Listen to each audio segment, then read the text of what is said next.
Hey guys, so this is part two of a conversation we are having on separation and divorce and how best to help children cope when it gets to that within the family.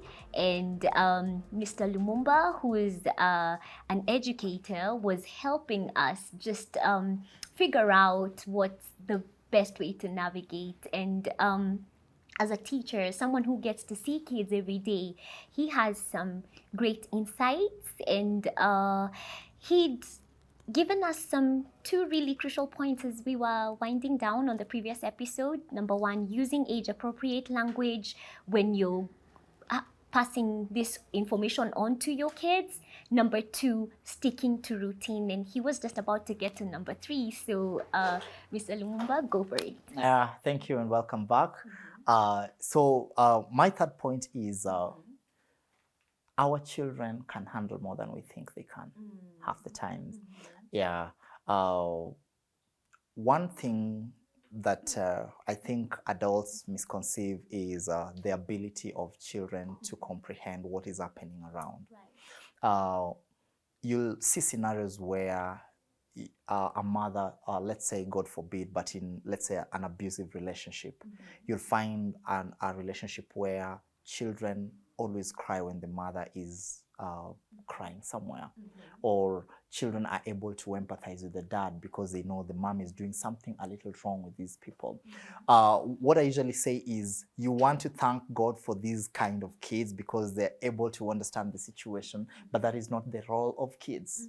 You get the point? Don't create adults out of children. Let children be children, and then handle these things as adults, because then what happens with this child is now they start forming opinions around this and they start stepping up their roles as all that. I see debates around the roles of firstborns, for instance, over the years, and from where people grew up. And if you ask me, again, this is very, very perspective from my point of view. I don't think there's anything to celebrate about a firstborn being a deputy parent. There is nothing to celebrate about that. What that means is you created an adult out of a child and made a child to take care of other children and possibly the home. That was the role of the parents. So create a family where you have possible eventualities. If this doesn't work, then how do we pave forward with the children? If this happens, how do we create an environment where the children will come on board? And like I am telling you, children have always been used as leverage. Look at an instance where a divorce or a separation has occurred and the two parties need to move on. There's a lot of grumbling around here because, okay, now daddy has a girlfriend and mommy has a boyfriend. And mommy's boyfriend is not allowed to talk to our children because they have a daddy. And dad cannot, mom does not allow dad to hang out with children when you see, you need to separate the genetic value of a child from the societal value of a child. If a child is in the society and you as adults cannot sort your issues as adults, then figure a way where the child will remain a child. You're going to get another man out there, I'm going to get another woman out there as a girlfriend or whatever. Ensure that these people can all come into a component unit where the child stays a child and they all care for the child. Nobody's going to take your title as a mother.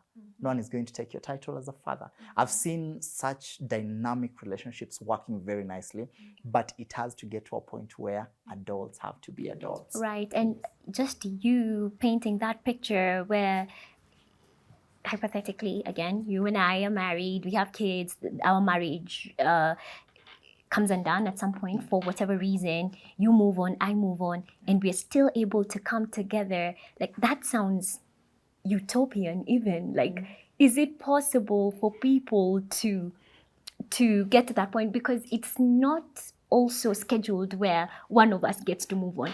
Say, I get to watch you move on with another person. I don't know any other sentiment other than hostility from a very realistic standpoint. Like, why does he get to leave us and be happy? So at that point, I think I would see why it would be so difficult to come together. And that makes me think of the importance of something like therapy and approaching professionals for that kind of help, so that they can help with my healing and so that I'm able to separate my own emotion from the welfare of my child, and maybe even continue to give you what's rightfully yours as the father of my children, despite my own heart. I don't know how possible that is, but it should be what people strive to. And there's something else you touched on in the first part of this conversation, which was the age, at a particular age that you feel that a child has already come into their own enough to be able to participate in certain conversations, such as this one. And you mentioned 6 years thereabouts. And is there a particular language that parents ought to use when there is a situation of this magnitude and the child needs to be told about it? Uh, I'd say yes and no. Because when you ask if there's a particular language, then it means there's bad language and good language, or maybe I'm assuming you mean there's heavy language, deep language, and probably fathomable language for these kids. Right. These are the values I go with when it comes to parenting and children. At a very young age, if you're able to expose children to good communication and honest communication. Children learn more by observation than by what we tell them. Right. I wish parents got that. You will tell a child how you are amazing parents to them, but they will just observe what you're doing. You will tell parents, oh, daddy is good, daddy is doing everything he can to take you to school, but the parent will see what you're doing to mom. And that will disqualify what they think of you. Right. Mommy will tell the child, you know what, I have to protect you from bad people and all that, but the child will see what you're doing to daddy. So appropriateness is not here or there. At the age of 5 or 6, now when we call, speaking now professionally, we have what you call the children developmental stages. At that particular age, children have developed comprehension in terms of emotions and all that. A child knows situations that make them sad. A child knows when you are talking and they can tell now this is tension. A child can tell now that the word you've used is an abusive word. We call them not kind words. Right from the word go, expose children to a bit of life realities. That change is not bad. Things are not always going to be the same. That you'll not always get what you want. That you are not any less of a person because you don't have the toy that so and so has. That tomorrow when daddy gets money, you'll get that toy. And that sometimes it's okay, you can actually go through life without that. Right. So when you come to this circumstance, of course you don't want to be the judge of the other partner. And that's where I think our emotions really work right. If I am at a good space with you, hypothetically speaking, as the parents, we are able to salvage what is important for the child. Right. And what does the child need to take home? The child always needs to know that I have a secure space, that I'm safe with mom, that I'm safe with dad, that whatever they're going through, they are unable, they can't do it together. And so I have to understand. So tell child, okay, mom and dad are at a place where they're having a conversations about some things. And because of these, we have to be apart for some time to figure out a few things. In school, you're taken to time out to think about your life. It's the same thing over here. We have to separate a bit to think about how we're going to live about this and that. It's okay to tell a child, you know what, and here we usually say the best way to approach this is to indict yourself as the parent. Don't go telling your child, you know what, your mom did this and that. No, say, daddy, as me now, daddy was not very good to mom because of this and that. And because of that, mom is not very happy. Right. So dad will need to take a break a bit until mom is able to have this conversation. However, mom is very available for you and dad is very available for you. Right. and they will be there for you whenever you need. And this is not going to tamper with your routine. We're still going to take care of you, still going to school, and your friends need to know that you are still the jovial boy that you are. You get the point? Of course, now, depending on the precedence that you've set on the communication table, the child will be able to ask of a few questions. Of course, they're curious. Again, this depends on the level of expression and the freedom you've given to the child. They'll ask you, so now, are you and mom separating? Are you divorcing? And that's when it will hit you that, oh, she actually knows. They know about this. Yeah. So then you might have to start breaking down these terms. Okay, so a divorce does not mean that I hate mom. A divorce does not mean that I am abandoning you people. A divorce just means that things that mom wants right now and what I want are not same. And so we need time apart to be able to figure this out. And then the good thing about children is, if you are honest from the word go, it's like a foundation to a building. You're always able to build up on the information as the age goes. And as long as you are doing right by them, you will raise amazing children together on a path. Right. Yes. Right. We talked about this before, how a fair few of these conversations are drawn off of my children's book, When Things Change. Yeah. And one of the short stories in the book is on exactly this topic. And how the story unfolds is a scenario where there is what kids have known to be a stable home that's coming apart, but there's always the lead up, People don't just sleep, wake up, decide, hey, I can't with you anymore, I'm leaving. There's hostility that may have brewed, there's silence, there's sharp words, and I want, as children explore this topic, I want them to know that A, it's a reality, and none of us are exempt from reality. And B, even when it gets there, the important thing is your wellness and your safety, and to just instill it in children to always know that you are loved. You're loved by your parents, whether they're in the same house or separate houses.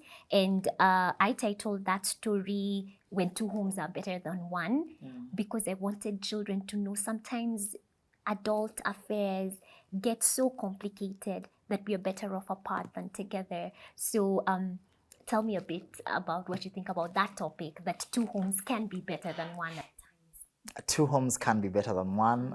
Thinking semantically as a teacher of English is better than two homes are better than one. You want to, I usually say there's a very thin line between empathy and enabling. I'll deflect a bit. You are on drugs and you are on the verge of getting depressed. Yeah? So I'm coming to you as a friend. I want to tell you that listen, I'm with you, I understand what you're going through, I'm supporting you. But the line becomes very thin when I don't know when to actually call you out as well and tell you, this is not the way to go. You need to watch around this.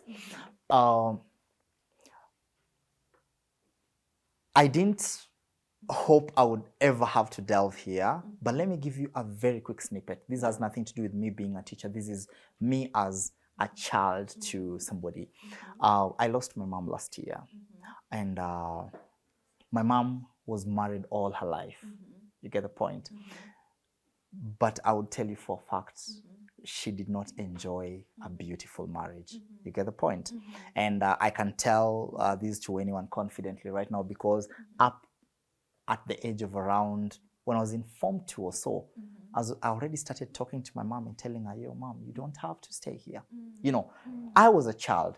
In her mind, she was doing all this for her children. She kept this marriage for her children. But then this is the child who is able to tell your mom, you don't need to be here. You get the point? In this unit, the mental welfare is, of course, divided amongst all the components. Who are the components? Mom, dad, the children. The dad has to be okay mentally. The mom needs to be okay mentally. and the children also need to be okay mentally. Right. One cannot be sacrificed for the other, because when you sacrifice your mental being as a mother for the children, then you suffer a situation where then you're not able to provide an environment for the children to thrive on. Right. I don't know if you get what I'm talking. Right. If I am a dad and I've decided, you know what, I will stick with this marriage because of my children, even though it's not working, I'm creating a very dull circumstance and environment for the children to thrive on. So by deconstructing one mental wholeness for the sake of another, you are spoiling the whole thing. Right. That's why I tell people, in a situation where two parents are not speaking, you realize how the children are suffering, because it's the daughter who will come to speak to dad. Dad is on his headphones on the laptop. The daughter speaks to dad, then goes to the mom to the kitchen. The two adults are not talking. You are draining the child, Right. because now the child has to be the adult to create a social space here. This is where I agree with you. Two homes can be better than one when one home is not functional. I think you need to extend that phrase to just, two homes are perfectly better than one, because the responsibility of a parent and of parents generally is not to secure the child. It is to create an environment for the child to thrive. You get the point?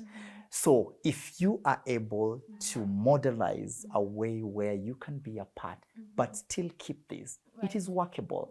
I know that dad is going to pick me when it's my game to go. I know that after the game, mom is going to pick me. You have a workable plan. Yo, dad is dropping me to school. Mom will pick me later. I will go to mom's. Then tomorrow, dad will pick me. And we know that it's workable. I can pick you from mom's house. I can drop you in mom's house. I can leave you by the gate. When we look at each other, we are not shouting. These little things, the kid calls, or I call you because you're with the kid. And what do? You take the phone and give it to the child. Speak to your dad. You get that kind of a thing. Ask your dad about this and that. No, the things that have to be done by parents. We have a son, we are co-parenting or we are separated. This child needs this and this and this and this. Don't give me a 6-year-old to have them ask me about their basic needs.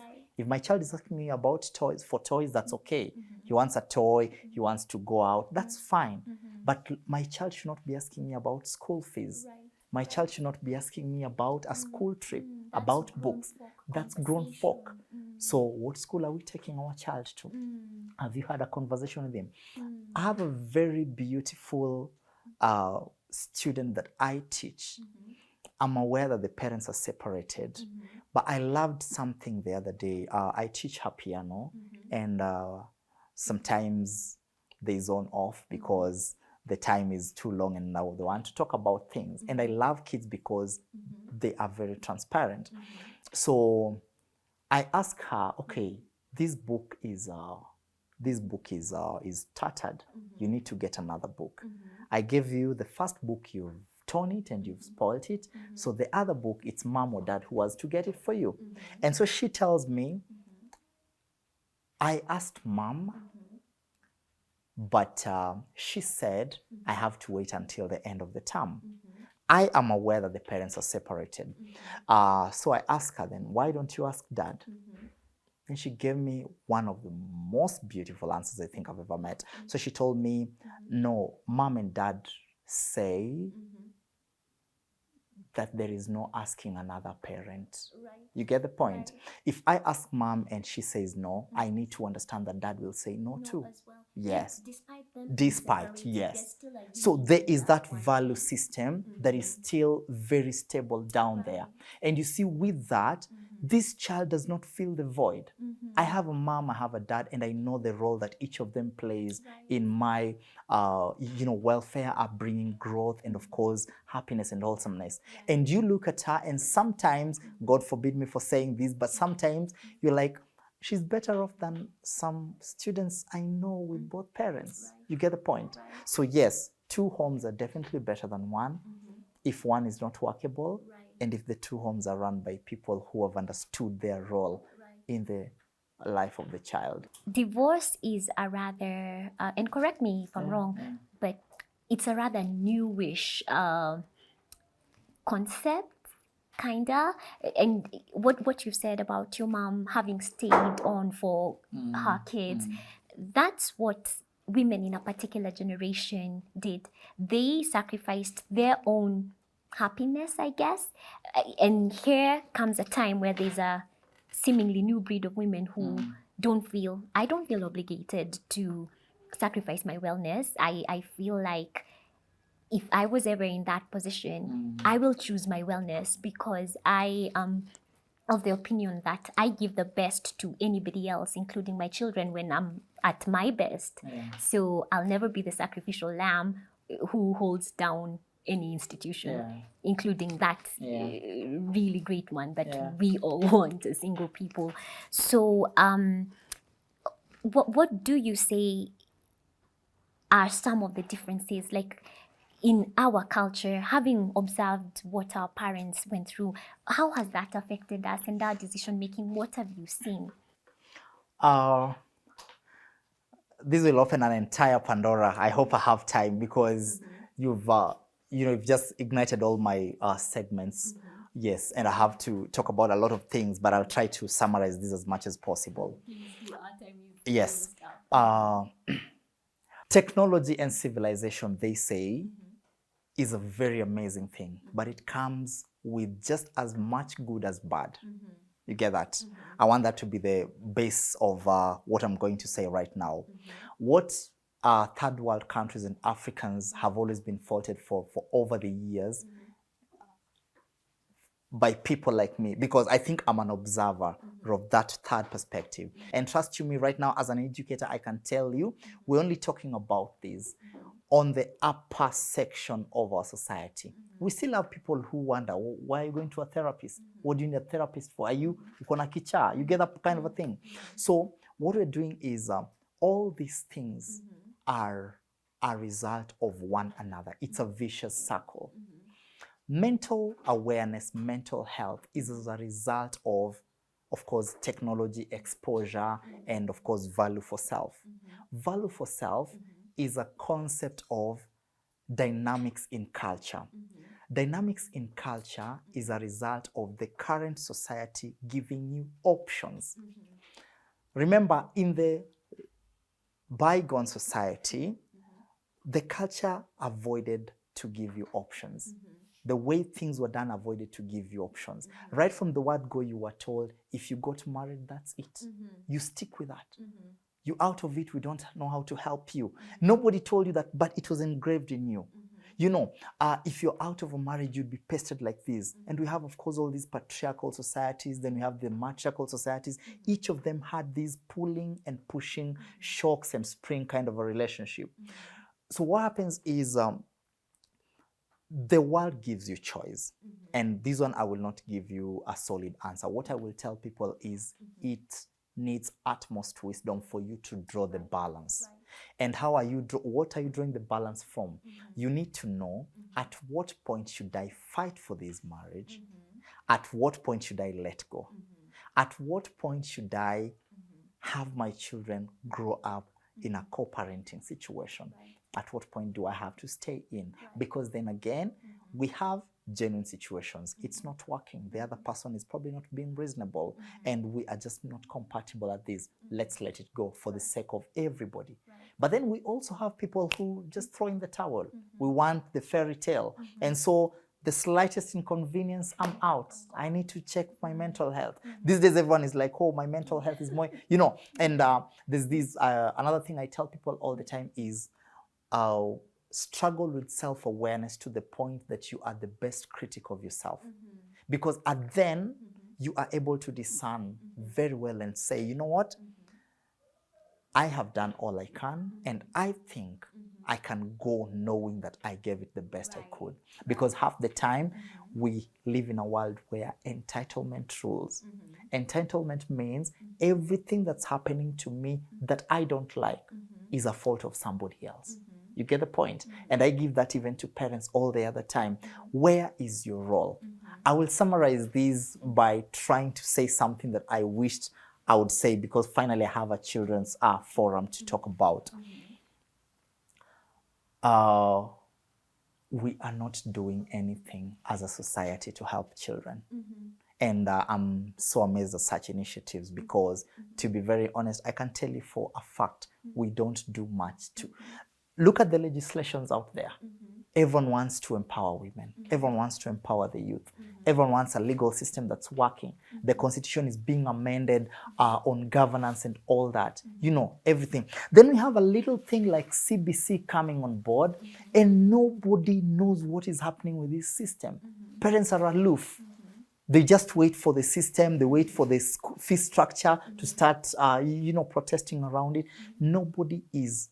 We have avenues, we have situations, and we have bodies that want people on board to talk about kids. You wake up in the morning, you meet a child crossing the street, and she's a 5-6-year-old alone, no parent. A parent left the child to go to school alone. A lot of the issues that we are facing with children and raising children almost very faintly have to do even with non-functional home. We just need to be a society of adults who care for the children and then won't need to talk about a lot of things. Right. Mr. Lumumba, thank you so much for your insight, making the time to come and share with us your thoughts on this weighty topic. I know a lot of you out there are gonna agree with some of the things he said. Others will disagree, and it's okay. But the bottom line is, our children have got to be placed at the center when such things as divorce are happening, and there are ways, avenues to educate yourself. So be proactive about seeking out the information, the kind of information that's going to empower you to protect your children even when the family is coming undone. Let them know they're loved, let them know they're cared for, engage professional help when you must, and let's do the best we can to enable our children to thrive. It's the least we can do with this ever so precious commodity? No, wrong word. Beings that God has entrusted to us. So be well and stay blessed.